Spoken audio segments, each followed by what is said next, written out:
Hello and welcome to Outright. If you follow geopolitics आपको the Quad के बारे में तो पता ही होगा। The group of 4 countries, India, US, Japan और ऑस्ट्रेलिया। वेल, अब न्यूज़ ये है कि इस ग्रुप को साइड में रखकर एक नया ग्रुप बनाया जा रहा है। इस ग्रुप का नाम है द स्क्वाड और उसमें इंडिया को बाहर कर कर द फिलीपींस को अंदर लेकर आया जा रहा है। सो बेसिकली द स्क्वाड मतलब इंडिया आउट एंड फिलीपींस इन। उसमें फिलीपींस है और बाकी 3 countries US, Australia and Japan. The question is, ऐसा क्यों हो रहा है? क्या इंडिया की वैल्यू कम हो गई है या फिलीपींस की वैल्यू पहले से बढ़ गई है? वेल, यहाँ पर फिंगर्स पॉइंट होती है अमेरिका की जो बाइडेन एडमिनिस्ट्रेशन के ऊपर। तो इसको आप 2 तरीके से देख सकते हैं। पहला तो ये कि यूएस प्रेसिडेंट जो बाइडेन ने फॉर्मर प्रेसिडेंट डोनाल्ड ट्रंप की फॉरेन पॉलिसी को चेंज किया है, एक रेडिकल चेंज लेकर आए हैं। बिकॉज क्वाड को रिवाइव करने वाले डोनाल्ड ट्रंप ही थे। और अमेरिका में भी बहुत यूजुअल है कि आप अगर राइवल्स हैं, आपके एक राइवल ने एक फॉरेन पॉलिसी को बनाया है तो आप आकर उसे चेंज कर देंगे। ऑल्दो बाइडेन अब अपने कार्यकाल के सबसे आखिरी साल में है और अब उन्होंने एक रेडिकल चेंज ये किया है कि क्वाड को पीछे रखकर वो एक नया ग्रुप लेकर आ रहे हैं। तो इसमें वो ट्रंप की फॉरेन पॉलिसी को तो स्नब कर ही रहे हैं, इसमें यह भी देखने वाली बात है कि उन्होंने इंडिया को भी इसमें स्नब किया है। और इसमें दूसरा एंगल ये है कि बाइडेन ने फिलीपींस को रिवॉर्ड किया है। आजकल फिलीपींस और चाइना के बीच में साउथ चाइना सी के अंदर काफ़ी टेंशन्स बढ़ी हुई हैं। As we have seen, China की कोस्ट गार्ड ने फिलीपींस की वेसल्स के ऊपर कई बार अटैक किया है, उनको ब्लास्ट किया है विद वाटर कैनन्स। और वो पिक्चर्स हमारे दिमाग में बहुत फ्रेश हैं और अभी भी फिलीपींस और चाइना के बीच में काफ़ी टेंशन चल रही है। तो क्या फिलीपींस को उसके लिए अवॉर्ड किया गया है? क्या इंडिया को बाहर निकालने का मतलब ये है कि अब फिलीपींस इंडो पैसिफिक पॉलिसी में क्या सेंटर पॉइंट बन जाएगा यूएस फॉरेन पॉलिसी का? This is the question. और ये कोई नई बात नहीं है। जब से बाइडेन एडमिनिस्ट्रेशन पावर में आई है तब से क्वाड को लेके एक स्टेप मदरली ट्रीटमेंट देखने को मिला है। क्योंकि आपको याद होगा जब ट्रंप के टाइम पे quad was all about China, China के खिलाफ आज ये मीटिंग, कल को वो मीटिंग। लेकिन जब बाइडेन एडमिनिस्ट्रेशन आई उसके बाद क्वाड की वैल्यू बहुत हद तक गिरा दी गई। उसके बाद क्वाड के अंदर हम वैक्सीन्स को लेके बात करने लगे, क्वाड के अंदर हम क्लाइमेट चेंज को लेके बात करने लगे।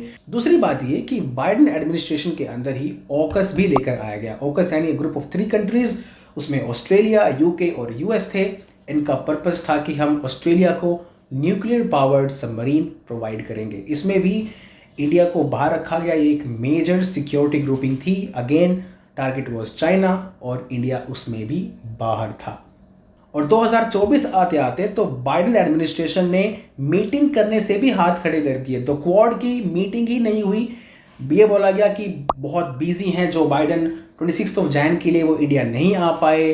उसके बाद बोला गया कि आप इलेक्शन से पहले आ जाइए, तो वो कहीं और बिजी हो गए। इस साल तो कोई मीटिंग ही नहीं हुई। फिर बाद में बहाना दिया गया कि भाई इस साल इंडिया में चुनाव है, यूएसए में चुनाव है, इलेक्शंस है, तो हम नहीं मिल सकते, नहीं बैठ सकते। ऑल्दो इसी साल वो द स्क्वाड की इनॉग्रेशन के लिए उनके पास टाइम है, लेकिन द क्वाड के लिए उनके पास कोई टाइम नहीं था। दिस शोज कि उनकी प्रायोरिटी आखिरी साल आते आते इतनी बदल गई है कि द क्वाड उनके दिमाग में अब एकदम आखिरी पायदान तक पहुंच चुका है। फिलीपींस भी अगर किसी ग्रुप का पार्ट बन रहा है तो वो भी एक अच्छी बात है। फिलीपींस भी, उसका भी एनिमी चाइना है। इंडिया, यूएस, ऑस्ट्रेलिया, जापान, इन सब का टारगेट भी चाइना है। तो फिलीपींस भी अगर इस ग्रुप को ज्वाइन करता है तो उसमें किसी कोई दिक्कत है नहीं। द प्रॉब्लम इज कि क्या फिलीपींस ऐसा करेगा at the cost of India? और क्वेश्चन ये है कि क्या क्वाड अब खत्म?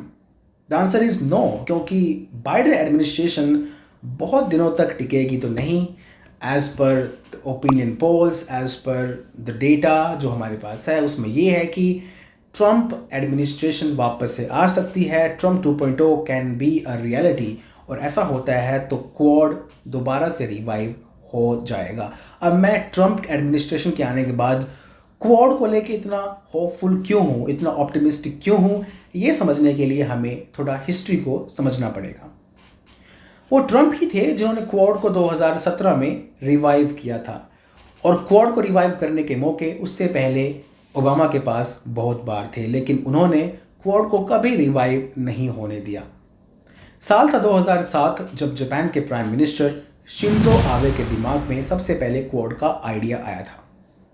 उनके दिमाग में यह था कि चाइना को काउंटर करने के लिए हमारे पास वेस्ट में तो ऑलरेडी नेटो है, सेंटर में हमारे पास इंडिया आ जाएगा और ईस्ट में हमारे पास खुद जापान, ऑस्ट्रेलिया और यूएस रहेंगे।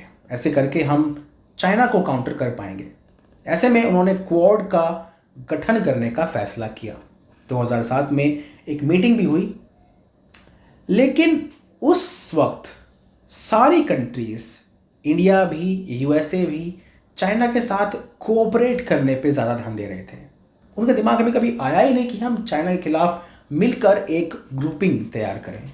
तो ऐसे में 2007-8 के टाइम पे क्वाड का आइडिया तो आया था, लेकिन वो उसको कभी पंख नहीं लग पाए।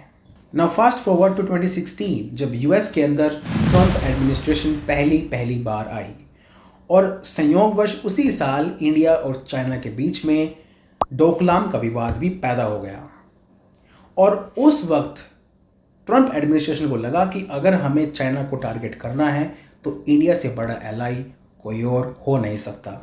उसके ठीक अगले साल 2017 में क्वाड को रिवाइव किया गया। चारों कंट्रीज साथ में आई, चारों कंट्रीज ने ड्रिलिंग करना शुरू कर दिया और चाइना को साफ साफ मैसेज दिया कि 4 कंट्रीज की निगाहें अब सिर्फ और सिर्फ तुम्हारे ऊपर है, चाइना के ऊपर है। और चाइना उस वक्त बहुत ही रैटल्ड फील कर रहा था। If you notice, global times ने एक के बाद एक आर्टिकल्स निकालने शुरू कर दिए थे कि कैसे क्वाड जो है it is doom to fail और इंडिया के एम्बिशंस कभी सफल नहीं होंगे और यूएसए जो है यहाँ पे सबके बीच में आग लगाने आ गया है। ऐसे आर्टिकल्स उस वक्त देखने को मिलते थे। आज की डेट में ग्लोबल टाइम्स के ऊपर आपको क्वाड के ऊपर एटलीस्ट कोई आर्टिकल नहीं देखने को मिलेगा। और आप कोइंसिडेंस देखिए कि उस वक्त इंडिया में प्राइम मिनिस्टर मोदी की गवर्नमेंट थी, जापान में the great Shinzo Abe, USA में the Trump administration and Australia में स्कॉट मॉरिसन गवर्नमेंट। तो ये चारों के चारों हॉकिश लीडर्स थे और इन सब के अंदर ही जिगरा था कि वो चाइना की आंखों में आंख डाल के ये डिक्लेयर कर सके कि तुम्हारे खिलाफ अब हम सब एक साथ हैं। As of today Shinzo Abe हमारे बीच नहीं हैं, जो कि क्वाड के भीष्म पितामह हमको आप कह सकते हैं। ऑस्ट्रेलिया में भी सरकार बदल चुकी है, स्कॉट मॉरिसन वहाँ पे अब नहीं है प्राइम मिनिस्टर, अब वहाँ पे एंथनी एल्बनीज़ी हैं, लेकिन उन पे हम विश्वास कर सकते हैं, वो भी एक अच्छे रिलायबल नेता हैं।